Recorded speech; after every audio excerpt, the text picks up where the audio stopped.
Alrighty then. Successful Indie Author 5 Minute Focus, episode 983. What do you fight for? Yeah, there's Stanley. I keep him in the frame. What do you fight for? As an author, in your author persona, what do your readers see from you? What do they gather from your social media, from your newsletter, from anything where you're put out there to fight a fight?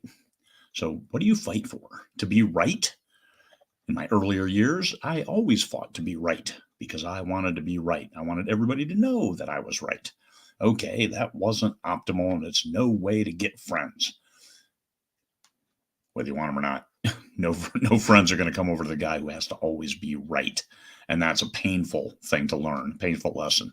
So learn it early and apply it. You don't have to be right all the time. You don't have to tell people you're right. But do you fight? Is that what you fight for? And only you're going to know that. And if you do know that, then stop it, because it's not going to improve your lot in life. It's not going to make you better at anything. It's not going to make other people look worse. It only makes you look like a dick, and you don't want that. What about to right wrongs? We all want that. That's justice, right? Justice, to right wrongs. What about standing up for others? Hell yeah. Protect those people who cannot protect themselves. But then again, where do you fight these battles? Unfriend me now if you do this. Okay, that's a virtue signal. Unfriend me now. We like to think that we're more subtle than that. I just unfriend people. I don't have time for people's nonsense.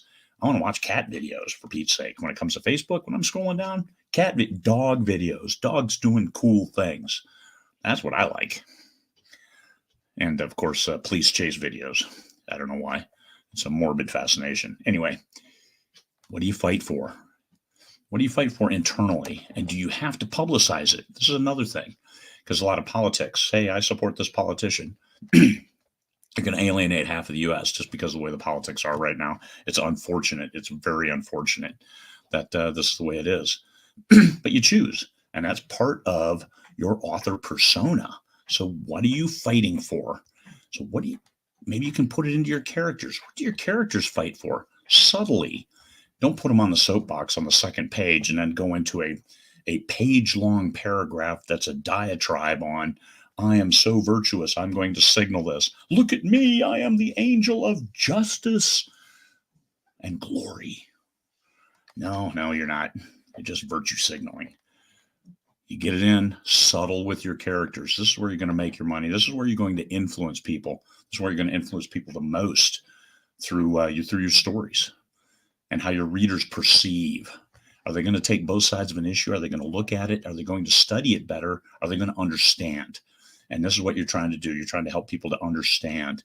And if this is your position, if you can help them understand and think more broadly, then you win. Then that is something worth fighting for, helping people to open their minds. So what do your characters fight for?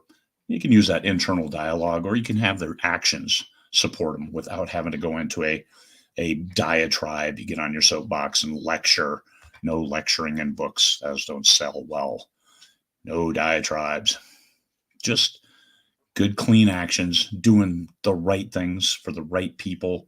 Why is superhero fiction so important, so popular? Because they're fighting for people who can't fight for themselves, fighting against a monumental, overwhelming enemy of the world, just like James Bond. These enemies that are, my God, they're so massive.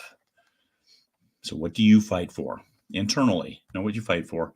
And I would suggest, are you willing to do it anonymously? And if you're not, then are you virtue signaling? Do you want that positive reinforcement that comes with doing something right, doing something for somebody who can't?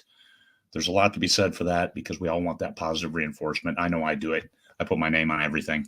If I donate money to somebody, I don't make it anonymous, and that's a shortcoming of mine. I probably need to just make it anonymous and not worry about that stuff, and just make sure it's about them and not about me.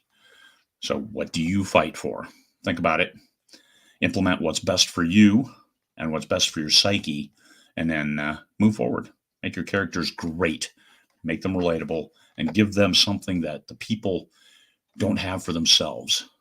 And I think you're going to find that the readers will really embrace that. Peace, fellow humans.